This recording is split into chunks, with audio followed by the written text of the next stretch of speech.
maghari bilang mahaligi ng aking amang si David. Bagaman ako'y bata pa, wala pang karanasan. 8. Pinapanguno mo ako sa iyong bayan, sa bayang ito na hindi na mabilang sa dami. 9. Bigyan mo ako ng isang pusong maunawain at marunong kumilala ng masama at magaling. Sapagkat sino ang maaaring maghari sa bayan mong ito na napakalaki? 10. Ikinalugod ni Yahweh ang hiling ni Solomon. Kaya sinabi sa kanya, lamang hindi ka humiling para sa iyong sarili na mahabang buhay o kayamanan o kamatayan ng iyong mga kaaway. Kundi ang hiniling mo'y pagkaunawa at katalungang humatol.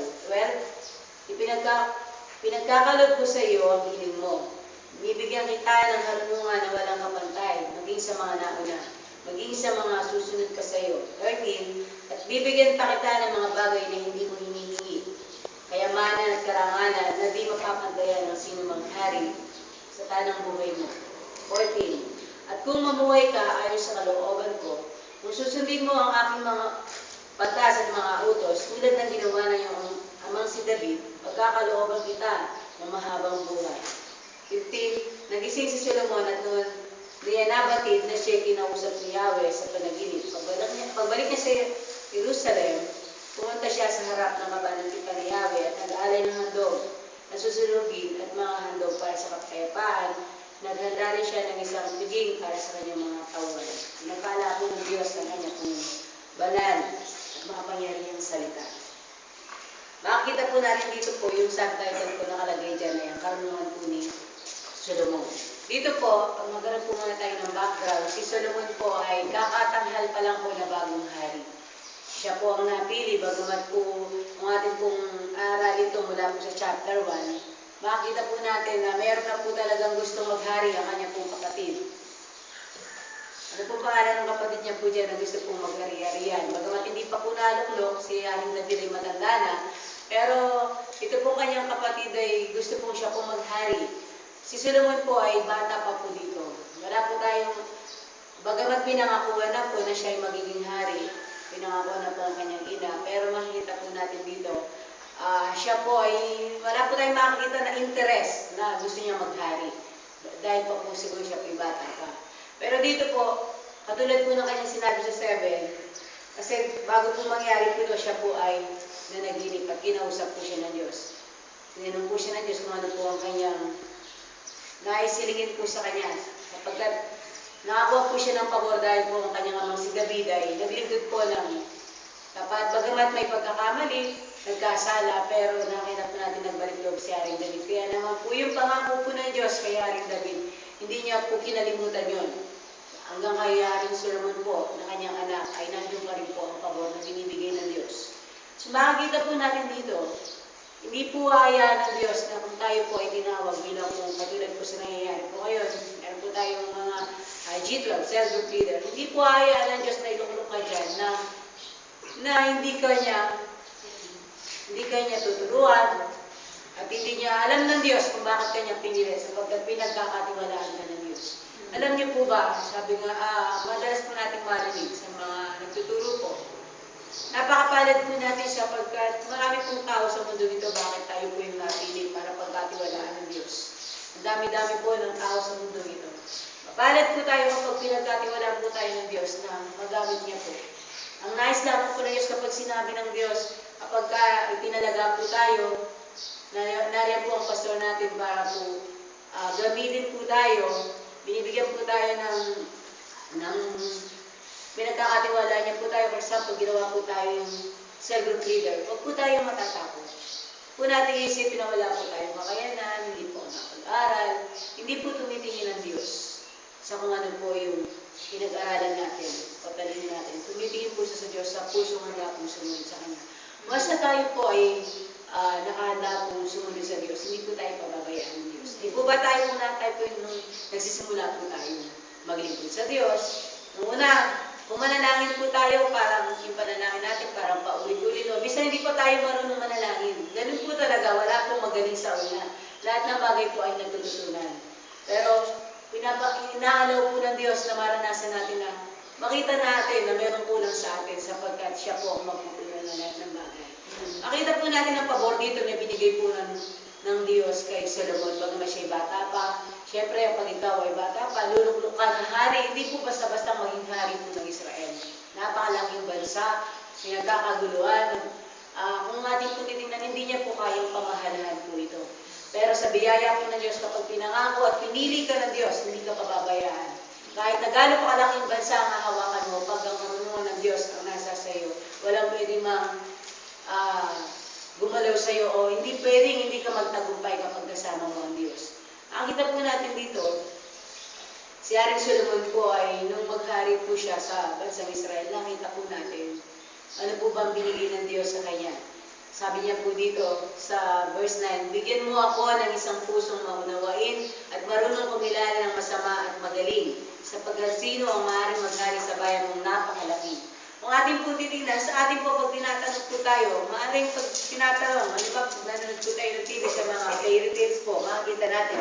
Di ba, kapag dumating daw yung fairy tales, tatanong ko, anong gusto mo? Ano ang kahilingan mo? Agad po, di ba, sasabihin, for example, yung mga napapanood po natin, sabihin po natin, hindi po maganda po ang kahilingan ng babae. Sabihin niya, gusto ko gawin mo akong maganda. Di po ba? Gusto ko, baguhin mo ang aking katawan. O yung iba naman, gusto ko payamanin mo ako. Dami-dami pong hinihingi, di po ba? Pero, kung ating pong titingnan, parang wala yata humihingi ng talino. Yung iba naman, humihingi ng kapangyarihan. Bigyan mo ako ng kapangyarihan para makalaban ako sa masama. Hindi nila wala akong nakita, bigyan mo ako ng karunungan. Pero sa Solomon po, dito po, nakita po natin, karunungan po ang hinihingi niya sa Diyos. Binagkalog po ba ng Diyos? Hindi po ba siya po ang minabuhay po na hari na talagang siya po talaga yung pinakamatalino. Kung atin po titignan yung mga nagawa niya po, pag po inaral po natin ng mga ngaral, makikita po natin na ubod po talaga siya ng talino. Dito po, sa ating pong buhay, kung si Solomon pinagkalooban ng Diyos, hindi dahil siya hari, pinagkalooban siya ng talino, pinagkalooban siya ng anumang meron siya, hindi dahil po hiningin niya yun. Sa ating pong buhay, gusto ng Diyos, bilang lingkod niya, sa group leader, alam ng Diyos na magkakaroon ng problema. Alam ng Diyos na dadaan po tayo sa iba't ibang pagsubok. Makikita po natin, minsan, diyan pa lang paglabas mo, marami ka ng pagsubok na madadaanan sa pamilya mo, sa mga kaibigan mo. Ay, pupunta ka pa doon, ang layo-layo. Pupunta ka pa doon, isa lang. Pupunta ka pa doon sa cell group. Minsan, ayaw naman makinig. Pupunta ka pa ng cell group. Minsan, pagdating mo, nagsusugal yung cell group mo. Pupunta ka pa ng cell group, mag-isa ka lang. Minsan, hindi pa kayo magkaintindihan ng mga kasama mo. Yung schedule, hindi maayos-ayos. Pupunta ka ng cell group, ang daming ginagawa as a cell group leader. Ano bang ginagawa? Pupunta ka pa sa Casa Royal, ang daming ginagawa. Ang daming kakabalan sa buhay, pupunta ka pa doon, nagme-mentoring. Di po ba? Ang daming aral. Napakahirap po kung titingnan. Madalas ko pumarinig, matanda na ako, hindi ko na kaya yan. Matanda na ako, nahirapan na ako magbasa ng Bible. Pero alam niyo po ba, ang pagtawag po ng Diyos, wala po sa edad dyan. Kahit matanda ka, gagamitin ng Diyos, kaya bata ka. Dahil makikita po natin, ang Diyos po ay hindi po siya naghahanap ng taong magaling. Naghahanap po ang Diyos. Tingnan niyo, pinili niya Solomon, na bata, walang karanasan, walang karunungan. Kung paano pong kumilos sa Diyos sa buhay po ni Haring Solomon, maaari din po sa atin. Sa atin po siya, tingin po natin, araw-araw po natin ito. Pray, tingin natin sa Diyos, Lord, samahan mo ako. Tulungan mo ako, Panginoon. Kulang po ako ng karunungan. Alam niyo po, hindi po tayo bibiruin ng Diyos. Sa atin po pagsimula sa cell group, hanggang habang tumatagal po tayo dyan, marami pong bagay na ituturo po sa ating Diyos. Hindi niya po tayo pababayaan at hindi niya hayaan na mananatiling dalawa lang po ang ating kasama at tatlo lang tayo. Yan po ay lalo lamang po ng Diyos. Lalo ng Diyos na kung saan na itong buong mapaniki ay mabahaginan ng salita ng Diyos. Na itong buong mapaniki na ito ay talagang kumilala. Napakaganda po ng system ng G12 po. Kung ating po titingnan, naalagaan po tayo lahat. Lahat naalagaan at nagtuturo at pinagkakatiwalaan. So mahalin po natin kung ano po yung bagay na pinagkakatiwala sa atin. At lagi po natin tandaan kapag tayo po naglilingkod ng tapat sa Diyos, ang kanya pong pabor ay lagi po naroon. Sabi po dito sa 11, ay sa 10 po muna tayo. Kinalugod ni Yahweh ang hiling ni Solomon. Kaya sinabi sa kanya, yamang hindi ka humiling para sa iyong kayamanan o kamatayan ng iyong mga kaaway, hindi ang hiniling mo ay pagkaunawa at katalunungang humatol. Tingnan po natin yung attitude po ni Solomon. Bilang hari, syempre pag hari ka, hindi ka basta-basta.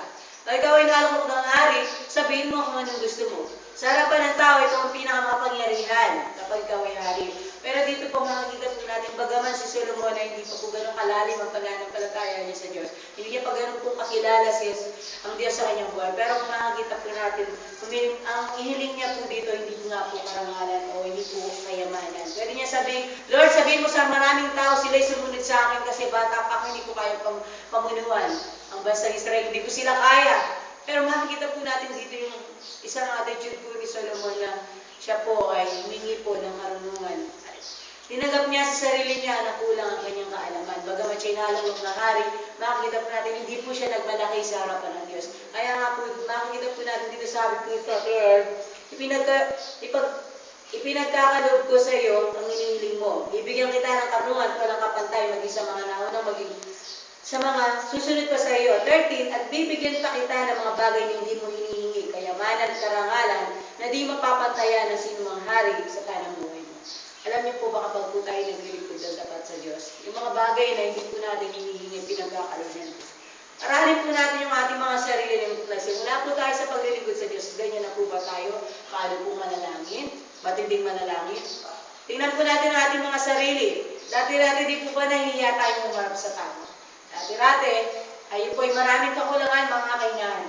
Pero tayo ay maglingkod sa Diyos. Abay tumatagal, kaya mo na, yung mga kainahan mo, pinapalakas ka ng Diyos, binabago ka ng Diyos. Di po ba dati, hindi natin kayang umarap kahit sa ating mga, ay naiya ako sa ating bahay namin. Ay naiya ako yung sa bahay. Ay naiya ako. Pero alam niyo po, habang tayo po ay naglilingkod ng tapat sa Diyos, ay sinong kaharap mo, bibigyan ka ng karunungan at lakas na loob ng Diyos. Kaya napakapalad po natin sapagkat tayo po ay namagkatiwalaan, maglingkod sa Diyos.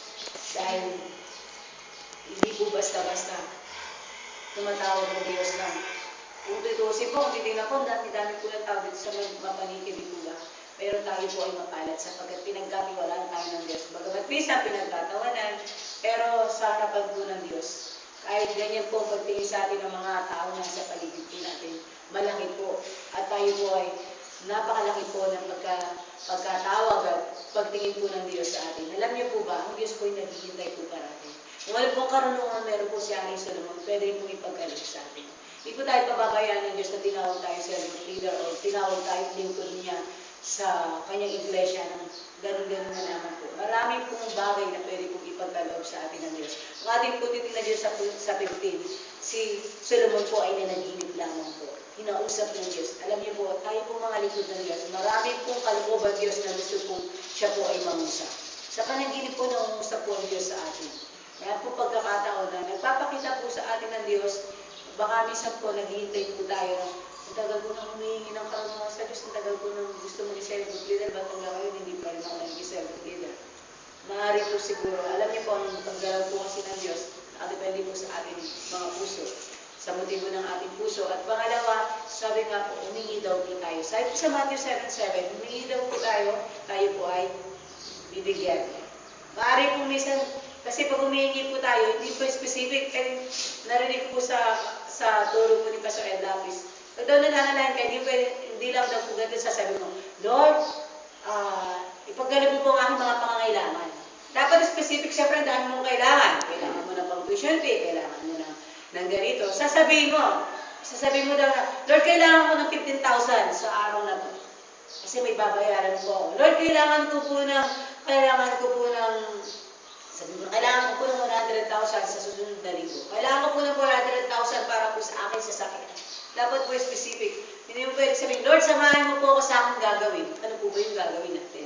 Kailangan, lahat po ng ating ginagawa ay specific. Dahil, hindi po alam ng Diyos kung alin po. Kasi, maaaring humingi ka ng tulong sa Diyos. Anong tulong ibibigay niya sa'yo? Mahalaga po na pag tayo po yung humingi at nananalangin sa Diyos, ay specific po.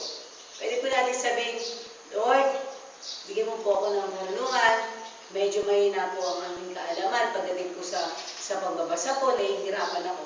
Sabihin po natin, Lord, nagkukulang po ako sa pananalita sa English, nahihiya ako umarap sa tao, bigyan mo po ako ng talino, bigyan po ako ng lakas ng loob na makapagsalita ako habang ako ay nagtuturo. Ganun po. Specific po tayo. Kasi, hindi po alam ng Diyos kung ano po yung pagkakalob sa atin. Maliit at malaki po ang hinihingi natin, yung pagkakalob ng Diyos yan. Lalo na po, ito po ang kanyang kalooban. At kapag ikaw ay tinawag na Diyos, hindi ka niya pababayaan. Sabi ko nga po, alam niyo po kung gaano po katapat ang Diyos sa mga nakaraang araw. Sabi ko nga, sobrang busy, araw-araw po kami umaalis. Alas araw-araw tulad kang gabi, gabi na rin po kami dumating. Alam niyo ba yung mga nangyayari po? Marami pong bagay na nangyayari po na napanaginip ko po talaga. Tapos, yung gano'n po siya bilis. Diba, napanaginip ako ngayon, mamaya na po pala mangyayari. So, yung nga po, yung nalaglag po ako dun sa Manila, sa Agdanan. Nanaginip po ako, nanagnip lang po ako, nanaginip po ako. Nalaglag po ako, pero hindi ko alam kung saan ako nalaglag. Nagising ako, yung nabigla po ako, sabi ko, ay, tapos hindi ko po pinansin yung panaginip ko po na yun. So, kasi po, nung gabi po yun, naginip na ako, sa tanghali po, sinatulog din po ako, nanaginip din po ako. Pero yung una po, good news yung napanaginipan ko. Kasi mula po na dumating ako, starting July, hindi ko na po napapanaginipan ng pagbabarko. Wala po ako napapanaginipan. Sabi ko, Lord, agad wala akong naririnig sa'yo kung ano talagang pinaplano mong gagawin ko sa buhay. So, kung talagang dito muna ako magtuturo at tatanggapin ko. Kung anong plano mo, hindi po ako ma-action ng ipilit ko sa sarili ko na umalis. Marami naman po pagkakataon, tumugusin ko. Pero hanggat wala po akong naririnig, yun lang po papakinggan ko. Hanggat may nakikita ko na binibigay pang revelation ng Diyos. So, nung araw ko yan, panaginipan ko, yun nga po, na panaginip ng tanghali na alis po ako ulit. Nakasakay ako ng barko, ganyan. Mahaba po yung istorya, pero yun po yung mga panaginipan ko. So, doon po ako nag-start na kalkalin yung mga dokumento ko kasi hindi po ako nagpa-process ng paper. Sobrang busy, asawa ko po yung sinasamahan ko. Hindi ko po inaano yung mga papers ko, pero doon nag-start na ako nag-pray. Sabi ko kung talagang malooban mo, Lord, mangyari ko. So, ngayon po, yung gabi na po, na pinaginimukan ko, nalaglag po ako. So, hindi po siya pinansin. Takot po ng umagang pagising ko po. Bumaba po ako sa Agdanan po sa Manila po. Samantalang nung gabi po, ilang beses po ako nagdaan doon, hindi ako nalalaglag. Ilang beses yata akong bumaba. But po nung araw ng umaga, dumaan pa po ang asawa ko doon. Hindi man siya nalaglag. Pagpagdaan ko po, nakababa na po ako, pag-akyat ko po, pag-apak ko po doon sa pangatlong baitang. Talagang hindi po ako nadulas. Umapak lang po ako. Bumagsak na po yung danan. Lahat po talaga natanggal po siya. Pagkakabagsak ko po, dire-diretso, tapos pagbagsak ko po, may simyento pa po doon agdanan. Laglag din po ako. Sabi ko, ang bilis po ng pangyayari. Kung titingnan po natin, kapag po tinignan mo, kung tingnan mo yung agdanan na tanggal, titingnan mo yung nalaglag doon, ay iisipin mo talaga, paano kaya nangyari doon sa nalaglag? Baka ano na yung ulo niya, basag-basag yung, kumbaga yung ulo mo, yung katawan mo.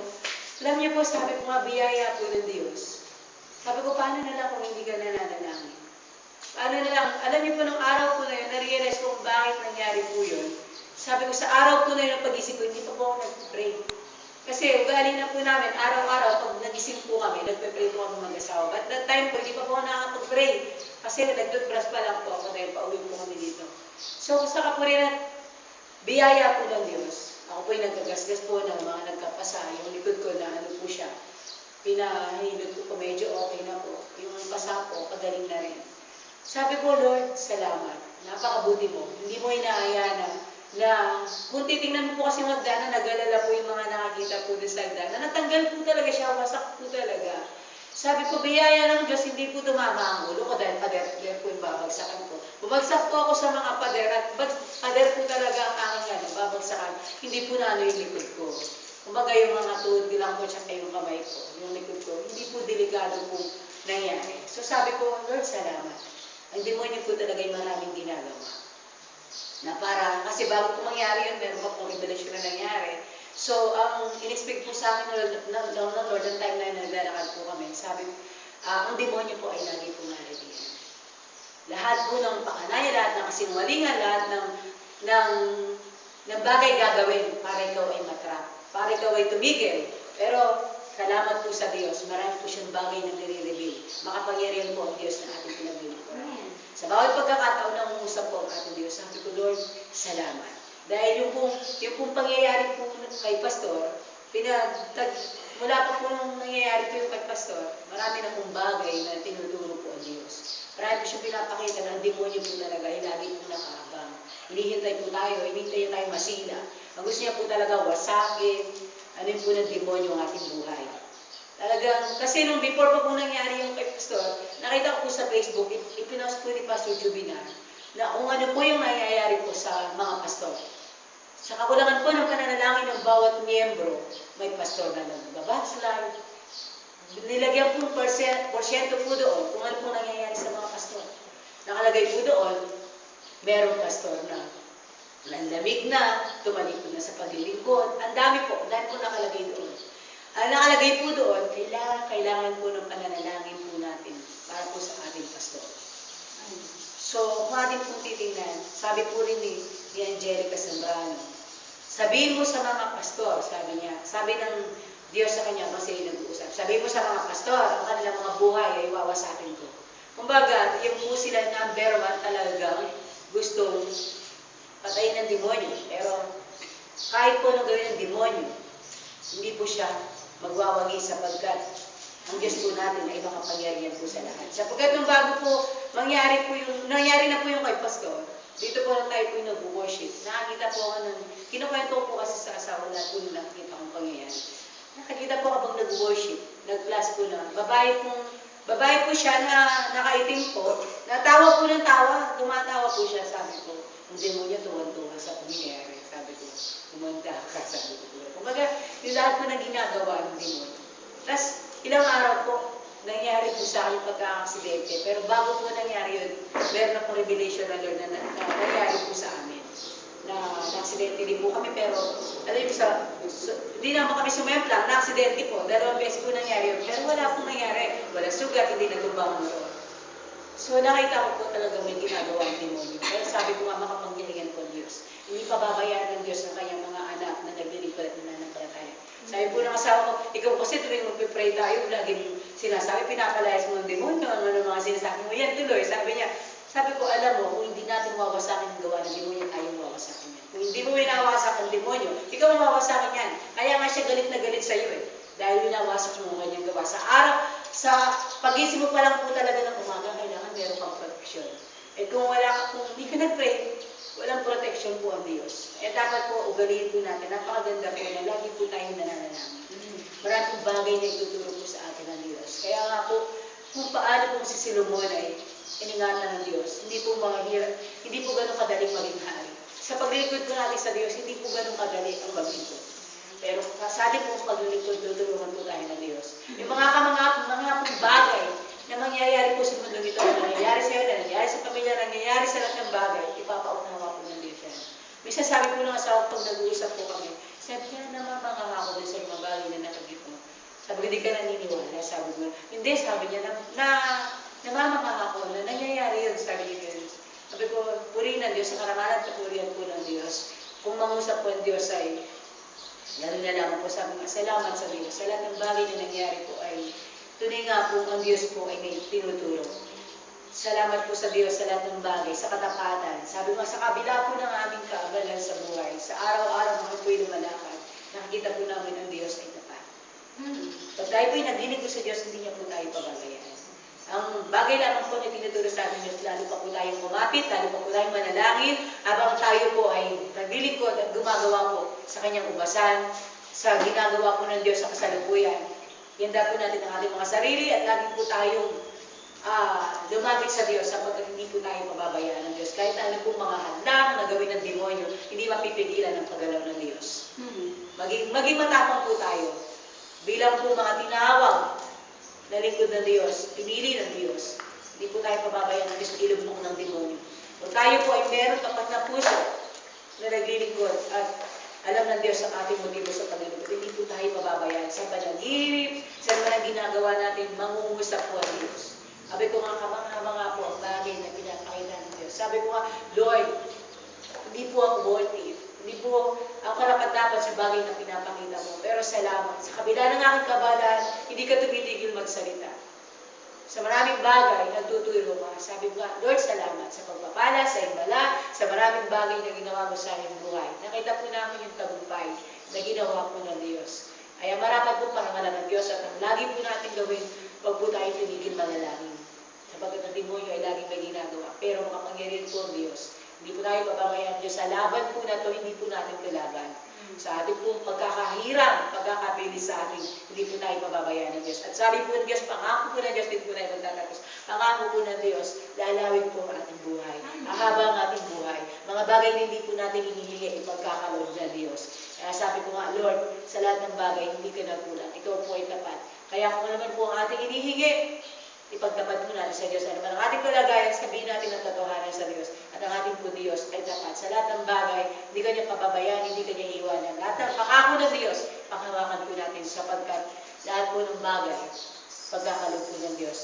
Lalo na po kung ito po ang kanyang pinakalooban. Sige po, tayo po ay manalangin. Tayo po ay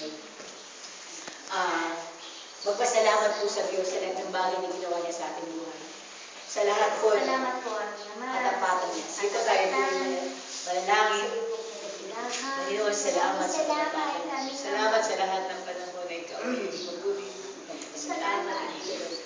Sa lahat ng oras, sa lahat ng sandali, sa lahat ng pagkakataon, anumang Ayaw makapala at kabutihan, hindi po Salamat, Father God, sa iyong kadahilan. Salamat po, Diyos. Sa kabila po ang mahal ang aming nagmamahal. Sa kabila po, Diyos, ang aming mga kakulangan. Pero nariyan ang iyong mga kamay. Mga pangako po, Diyos, hanggang ngayon ay tapat. Hindi mo kami pinapabayaan sa anumang sitwasyon at panahon.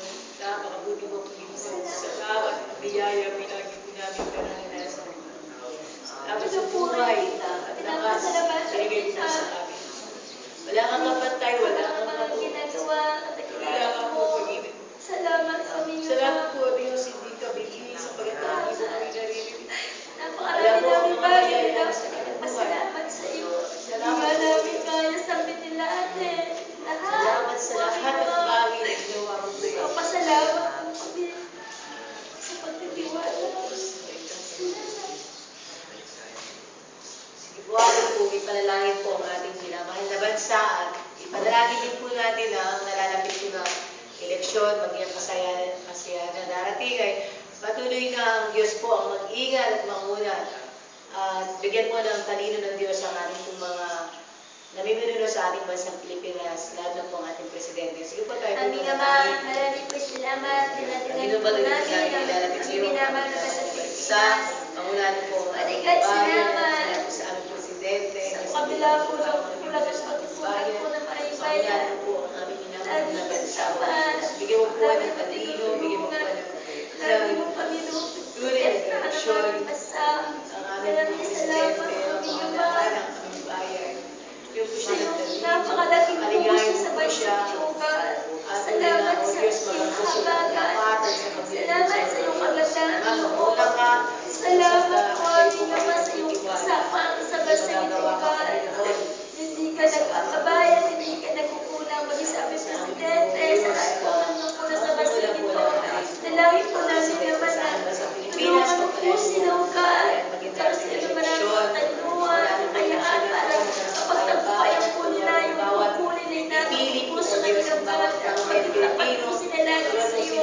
Pag-ibig, malinis, sama-sama po sila at tuwang-tuwang sa pagtutulay sa aming bayan, sa pagtulong ng po, Diyos. At salamat po at patawarin mo sila sa kanilang kawalan, Panginoon, ng pananalig sa iyo. Patawarin mo at nalais po namin naman na ikisin po ang pag-ibig po ba sa kasugal, kapayapaan, Lord God, ikaw lang, Jesus, ang patuloy na kinalaman namin sa iyong panigal. Aming Ama, sa iyo po namin tinitiwala ang aming pinamalagasal. Salamat sa mga pabor mo, sa mga benepisyo mo, sa mga pagpapala mo. Marami po salamat, aming Ama. Ikaw ang dahilan kung bakit anuman ang mararanasan ng bansa ito sa iyong kabiyaya lamang at sa iyong kagandaan loob. Kaya kami nagpupuri, aming Ama.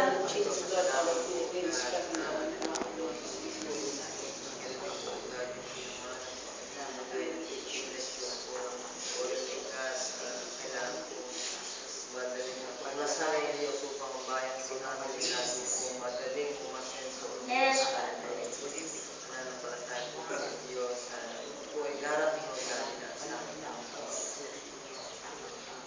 At hindi po ipanalangin ang ating head pastor at makapastoran ng JLBCI na ang Diyos, ang magkalinga, magpala, mag-ingat ang kanilang mga buhay. Sige po tayo Aming manalangin. Ama, puri na po namin, pinapasalamatan ka po namin sa lahat po ng mga minamahal namin mga pastor, sa panguna po ng aming Senior Director, O God, salamat sa buhay po ng aming Ama, na si Pastor Ray, O God. Salamat sa bawat araw, aming Ama, nandun po, O God, na talaga sinisikap niya, Panginoon, na pagkawalan po, Diyos, yung kanyang tungkulin, aming Ama, bilang pastor, O God, bilang Ama, ng Iglesia, O God, dalasin namin, Ama, na lagi po siyang ingatan, lagi po niya samaan, aming po pinagbabawalan, spirit na aksidente, spirit na sakuna, spirit na kahirapan sa kanyang buhay, ginagapos namin sa pangalan ni Jesus, the mighty name of Jesus, aming po palalagi, Lord God, na sa bawat araw, ano po yung gagawin niya, tulungan po siya, aming Ama, samaan po siya, aming po siya, kinocover ng banal yung tuwa, yung kapangyarihan, Father God, pagpalain mo, Ama, ang gawa ng kanyang kamay, bigla po siya, Ama, ng maraming marunungan, kapangyarihan namin, Ama, para patuloy niyo mapamalaan, Panginoon, na pinagkakatiwala mo, Panginoon, iglesia po sa kanya, Ama, sa kanyang mga pamilya, pagpalain siya po, Father God, at yung protection po, yung kanilang maranasan. Sa lahat po, Ama, ng mga naman namin, Pastor, O God, tulungan mo sila, tapuin mo po sila, sa lahat ng respeto ng kanilang buhay, dalangin namin, Ama, huwag po silang pagpupulangin, isa aming minamahal na Pastor po, na dito po sa iglesia namin kinibilangan, sa buhay po ng rito. Salamat, aming Ama, sa kompleto paggalingan, sa proteksyon mo, sa mga pagpapala mo. Dalayan po namin naman na bigyan mo pa siya ng matinding kapangyarihan, Father God, kakayahan pa yung matinding influensya, Father God, katalinuhan, Lord God. Ang dalayan po namin para patuloy ko siya magamit, Panginoon, ng mas higit pa kaysa sa dati. Aming Ama, aming po siya sinespedruan ng banal ng dugo ng iyong kapangyarihan at aming pinagbabawalan yung pakanan ng gawa ng kaaway sa pangalan ni Jesus dahil hindi po halin mananagumpay ang gawa ng kaaway pagkat ikaw ng aming Diyos na makapangyarihan at pinaglilingkuran ay buhay ka sa iyong mga lingkod. Purihin ka, aming Ama. At hindi po ipanalangin sa iyong araw po ng bukas na worship celebration ay patuloy na ang Diyos ang pumilos sa mga po ng imalatang nalalapit po na seminar po sa Candaba ay panalangin po na. Ay po ipanalangin. Father God, pinupuri ka po namin ngayon pala sa araw po ng bukas, sa Sunday celebration. Dalahin po namin, Ama, na makasama po namin ang aming mga pamilya, ang aming mga kapatid, O God.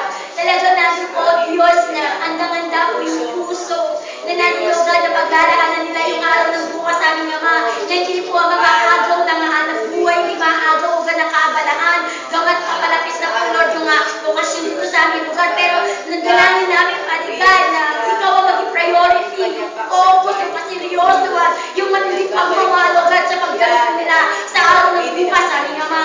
Lord, tulungan po ang aming mga kapatid na ibigay po nila yung para sa iyo sa araw ng bukas. Hindi po yung tira-tira, hindi yung makaraos lamang, hindi yung the best na dapat po namin i-offer sa iyo na maging mabangusan po sa iyong harapan dahil karapat-dapat po ito aming Ama, yung mga Lord sa liputan na talaga yung pagsamba, yung pag-alis sa mga Diyos-Diyosan, yung ibigay yung best kahit wala akong mapapala, higit kami mga anak mo, Diyos, may bigay namin, ma-offer namin yung the best na ikaw ang hari ng mga hari, Panginoon ng mga Panginoon, lahat po ng tatayo aming Ama, itago mo sa iyong mapagpalang Diyos, Lord God, dalangin namin Ama, bigyan mo kami ng matinding pagmamahal, Lord God, sa Sunday celebration, Lord God. Ito yan, tinitiwala sa iyo natin namin, ganap na kaisan, maging po yung seminar po, Diyos, sa lugar po ng Candaba, dalangin po namin naman yung mga leader o yung talaga dapat dumalo, Lord God, huwag po nila panimbaliwalayan, ito'y napakalaga.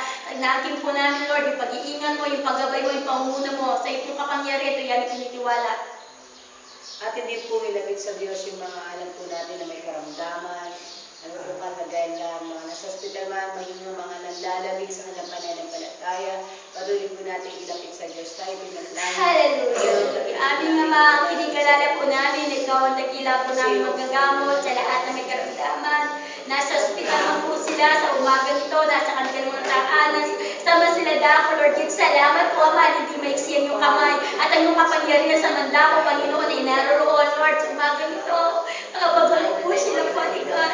Ano man yung kasalanan mo, yung pagkukulang nila, yung kawalang pananalig sa iyo, patawanan po sila, aming Ama. Dalangin namin na maging dahil ito para mas lalo kanilang kapitan, mas lalo sila tumawag, manalig sa iyo. At salamat, may mga linikaka, inirang ng mga doktor, mga gawin na ipagpalain mo. Ito instrumento lang, Father God, maging doon sa aming mga kababaryo, sa buhay ko ni Tata Kaisong Panginoon.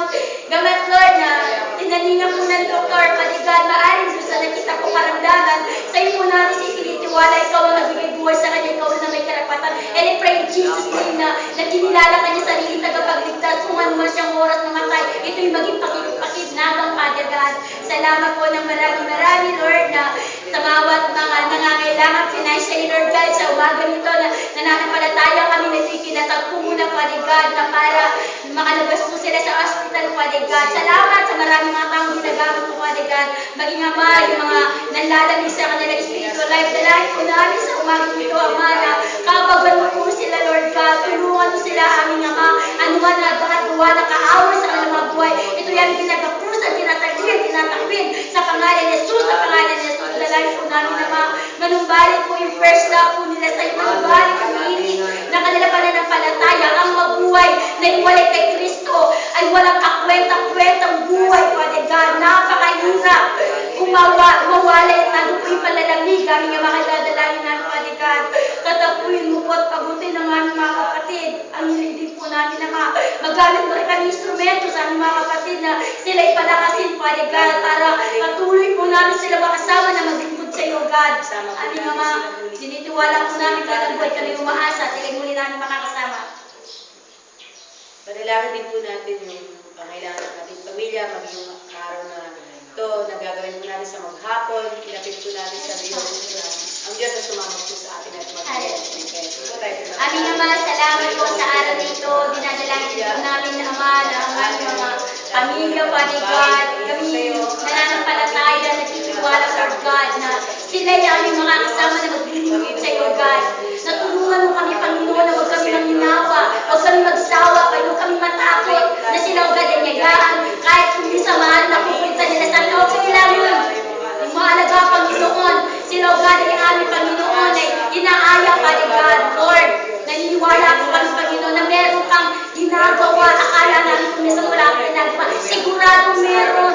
Kung kami, Panginoon, ay sapat na sumusunod sa iyo, Father God, sigurado ikaw po aming namang malayong kikilos sa aming mga pamilya, Father God. Mapakita namin, Panginoon, sa kanila yung tunay, hallelujah, binago ni Kristo, yung character ni Kristo, yung mapakita namin sa kanila, Father God. Maging ilaw na tasin kami sa kanila, Lord.